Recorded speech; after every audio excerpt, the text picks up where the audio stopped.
talk about that. Good, man. How are you?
Okay, ladies and gentlemen, call to order the Planning Commission regular session meeting for Tuesday, September 24th, 2024. Is called to order. Will the clerk call the roll, please? Commissioner Franze? Here. Commissioner McGurn? Here. Commissioner Belzer? Absent. Commissioner Hoyt? Here. Commissioner Block? Here. Commissioner Stevens? Here. Commissioner Carlberg? Here. Commissioner Fishman? Here. Chairman Coleman? Here. We have a quorum this evening. Brings us to item 2, approval of the agenda. Are there any changes to the agenda? There are not.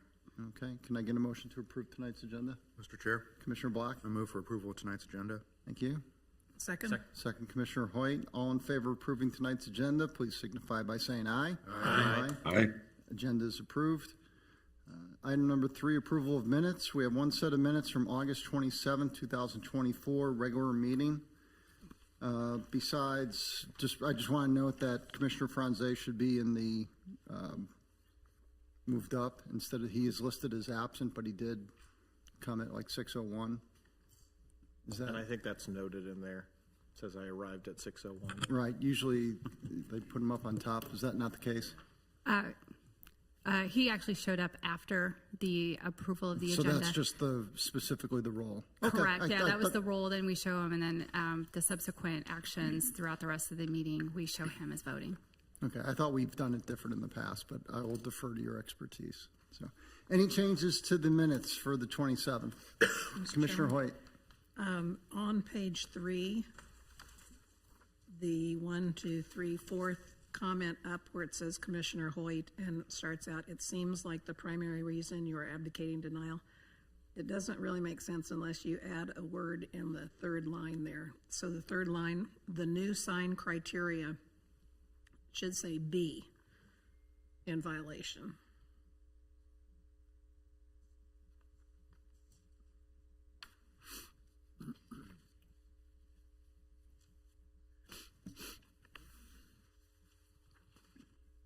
Good. That's it. Okay. Any other changes to the minutes? Okay, can I get a motion to approve? Mr. Chair, Commissioner Block. I move for approval of the minutes from the August 27th, 2024 Planning Commission meeting as amended. Thank you, Commissioner Black. Is there a second? Second? Commissioner Hoyt seconds. All in favor of approving the minutes for August 27, 2024, please signify by saying aye. Aye. Aye. Opposed, nay. Commission meeting minutes are approved. Brings us to new business, case 8624, East Village Villas, replat of Lot 36, East Village First Plat. Request for approval of a final plat located south of 133rd Street and east of High Drive. Ms. Ewing, Thank you. please present. Cameron Ewing, Planner 1. This is case number 86-24, East Village Villas, revised final plat, a replat of Lot 36, East Village First Plat. The applicant is Rick Odo with Odo Development Company and is requesting approval of a final plat for the East Village Villas, a replat of Lot 36 of East Village First Plat, in order to create 12 lots for twin villa units that were approved with Phase 1 of the East Village development. There are no proposed changes to residential density with this application. Overall, the project area is approximately 4.5 acres and is currently vacant. The proposed replat would create 12 lots for the East Village Villas final plat.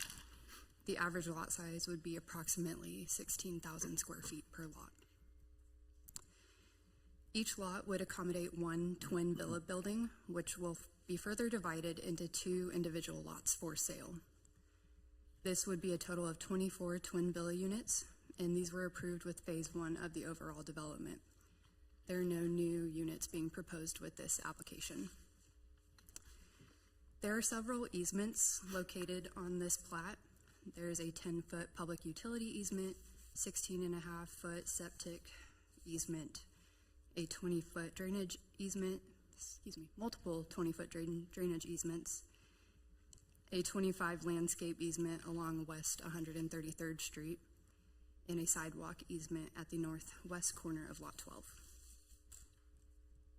There are no fees due at this time. All impact fees for the single-family homes and twin villas were included at the time of platting East Village First Plat, and that was recorded in June of this year. Per the Leawood Development Ordinance, Section 16-3-9, 5D, interior property line setbacks may be reduced to 0 when the city approves a sufficient open space for the project and between buildings. The applicant did receive approval of that 0 lot line setback deviation with approval of the Phase 1 final plat, and that was case 85-22. This would allow for the shared walls of the twin villas and brownstones to be at 0 feet. The applicant has provided a deviation request letter to ensure that the request is carried throughout. There is a memo on the dais regarding stipulations.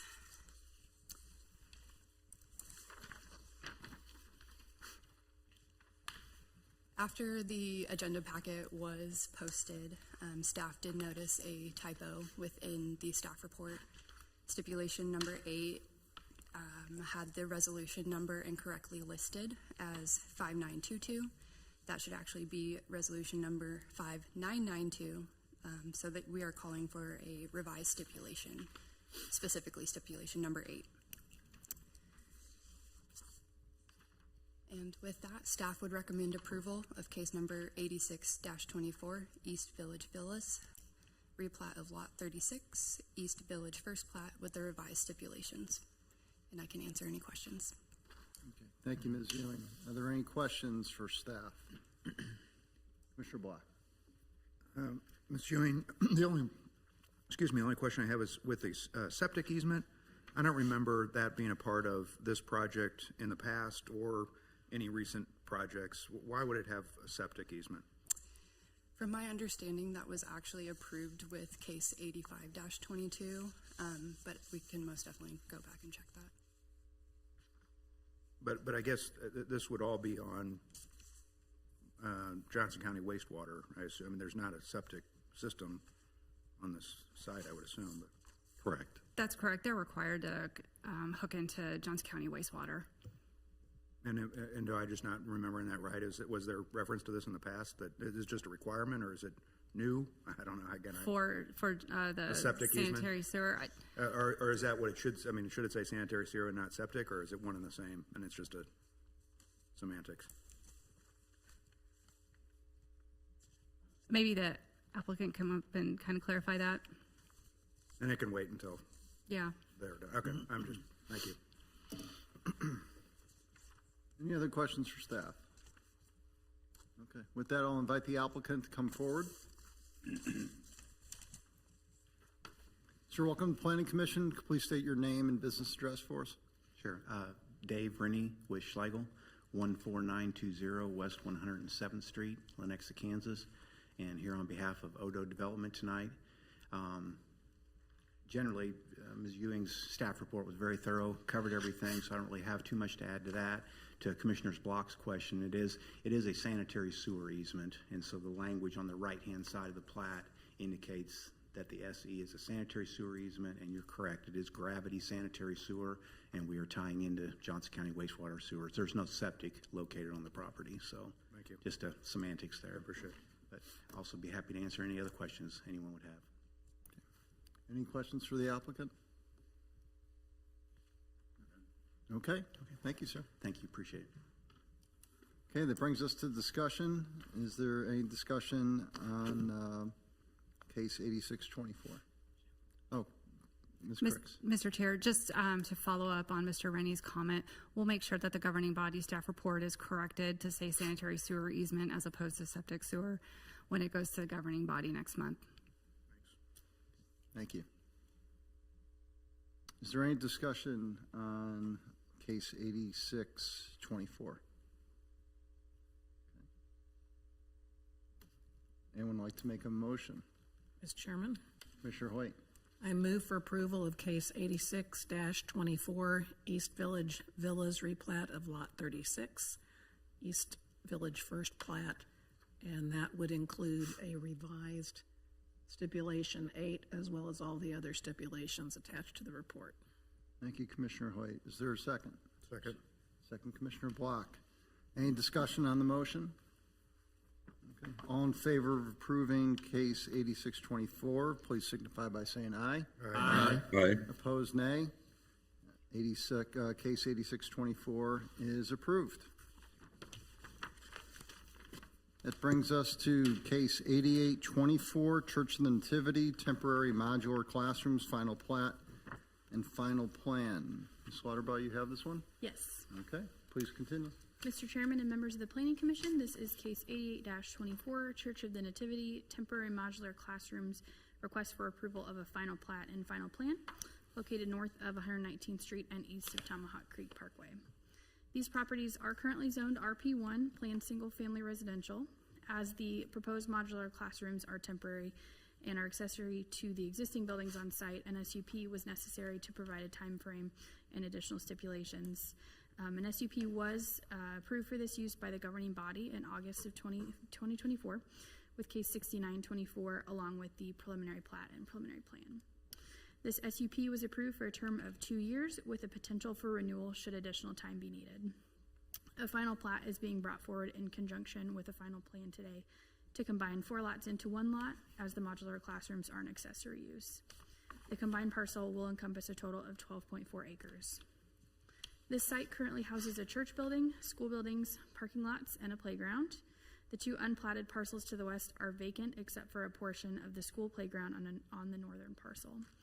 There are 2 vehicular entrances to this site. Both are located along 119th Street on the east and west side of the main church building. The applicant is proposing 2 temporary modular classroom buildings on the site with 2 classrooms per building for a total of 4 classrooms. The purpose of these modular buildings is to support a future school expansion, which has not yet been applied for. The proposed temporary modular classrooms will be located on the west side of the property, adjacent to the existing playground and school building. Each classroom building would be 1,645 square feet for a total of 3,290 square feet.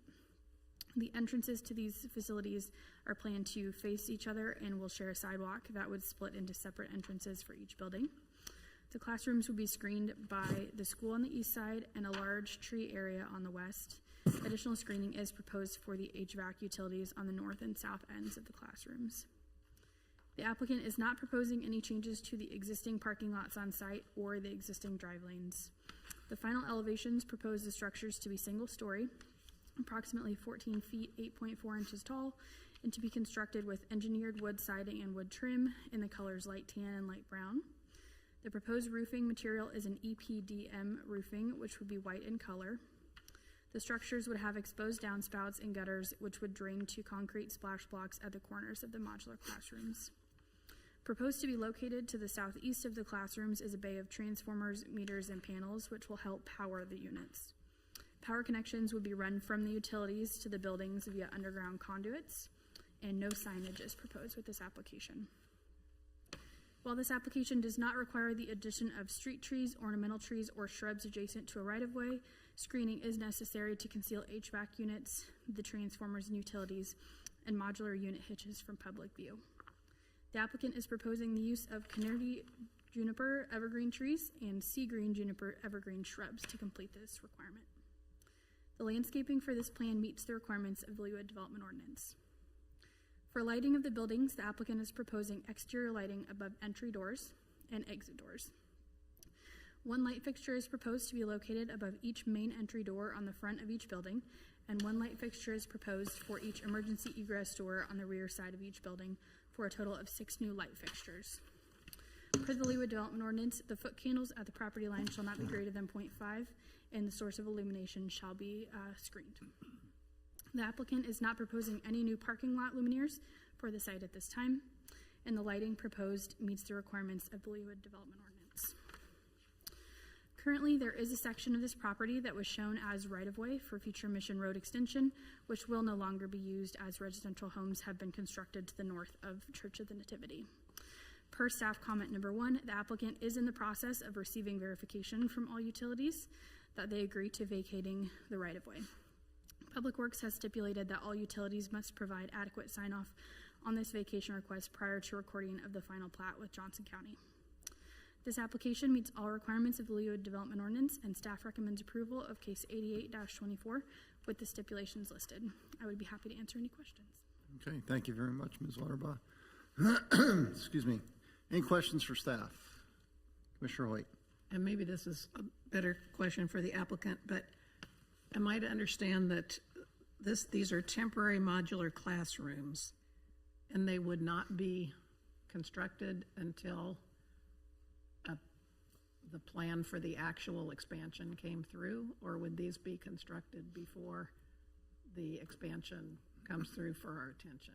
They would be done prior to that coming through. I just wanted to kind of give you guys a timeline, as they have not come in yet to talk to us about the expansion. So these would be, my understanding is within the next 6 months, but the applicant could probably speak to that a little bit better. So the construction of these would be within the next 6 months? Correct. And I guess I can ask the applicant, but do we know when the plan for the final, expansion to the actual building would be? I am not sure at this time.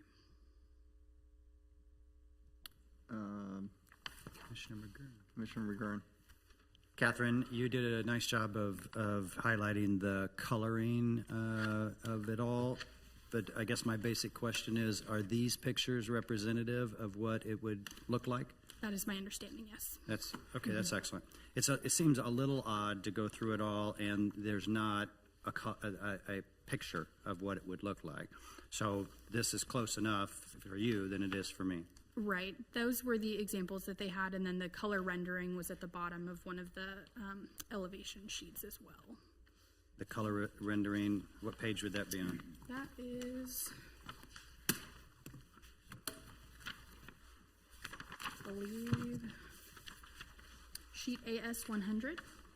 The architectural site plan at the bottom shows the different elevations on it. AS 100? Yes.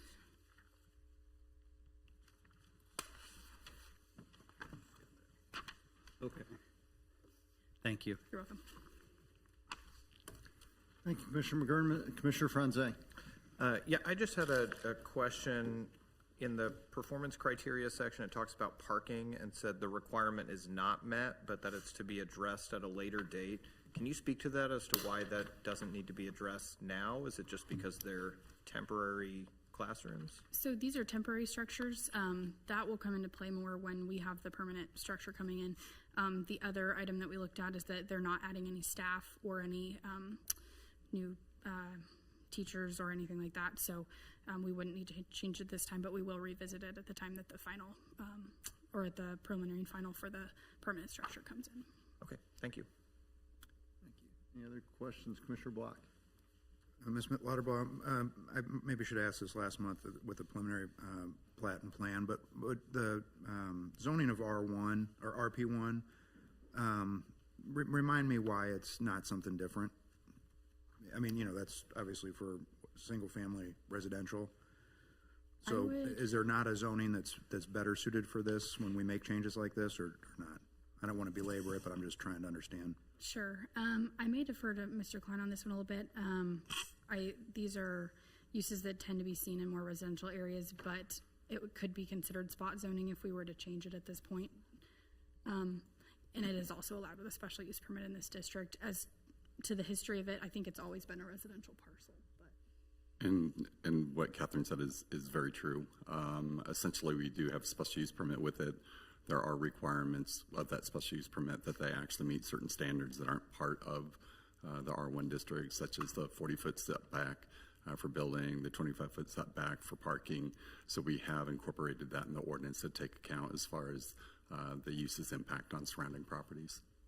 And so this is consistent with Church of the Resurrection or, you know, or other, right? They don't have a specific zoning that is for churches or for schools. Church of the Resurrection, I think, is on ag, but there are some other schools that are located on residential. In fact, Leawood Elementary Middle School is also zoned R1. I got you. Okay, thank you.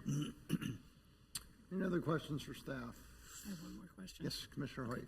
So since this is a 2-year temporary special use permit, at the end of 2 years, the modular classrooms are to be disassembled? That is the understanding unless they are to come back for a renewal. So we'll keep that in our system and then reach out to them to be able to get that process started again if they do need that extended time frame. Okay, and it starts with the date of final approval by the governing body? Okay. Any other questions for staff? Okay, with that, I'll invite the applicant to come forward. Please state your name and business address for the record.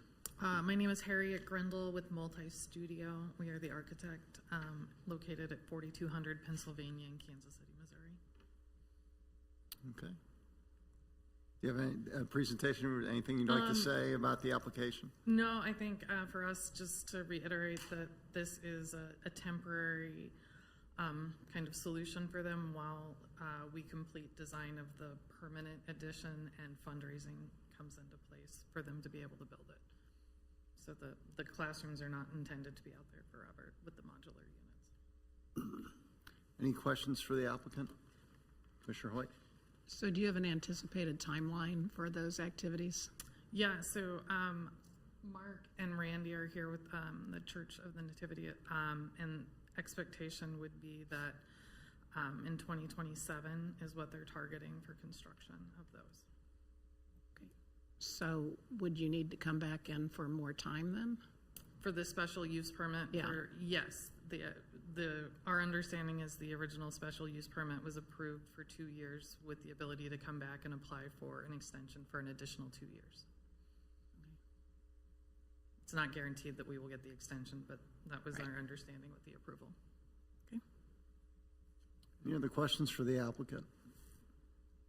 Okay, thank you very much. Excuse me. That brings us to discussion. Any discussion on 8824?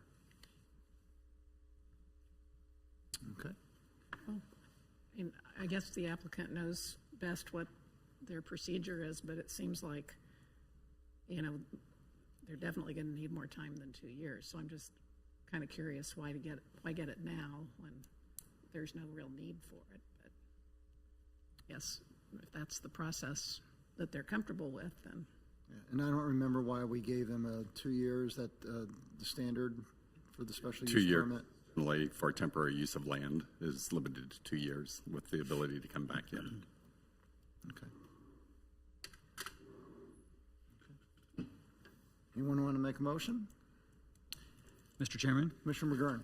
I move for approval of NC 88-24, Church of the Nativity, temporary modular classrooms, final plat, final plan. Second? Second, Commissioner Block. Thank you.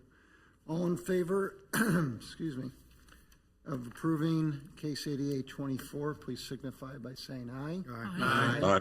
Opposed, nay. Case 8824 is approved and sent to the governing body for final approval. Just a couple things. Want to give everyone an update on the Director of Planning search to replace our esteemed Director of Planning. Are you going to grow the goatee back again afterwards? Just curious. Okay. Going to surprise everyone afterwards. Okay. I was just thinking of that tonight. Applications have closed. The applicants are currently being reviewed right now, and then interview process to commence in October. So obviously they want to wrap this up before Mark rents an RV and takes off and we never see him again. So we'll do that. Do we have a work session on October 8th? We do. We actually have some pretty important stuff to go over with you on that. So Okay, it's very ominous. Thank you for putting that out. could be fun. It is. Fun and important. Highly important. So we have a work session on Tuesday, October 8th, regular meeting on Tuesday, October 22nd. Correct? Please put those on your calendars. Anyone have anything they would like to bring up? No? Okay, we are adjourned until October 8th. Thank you.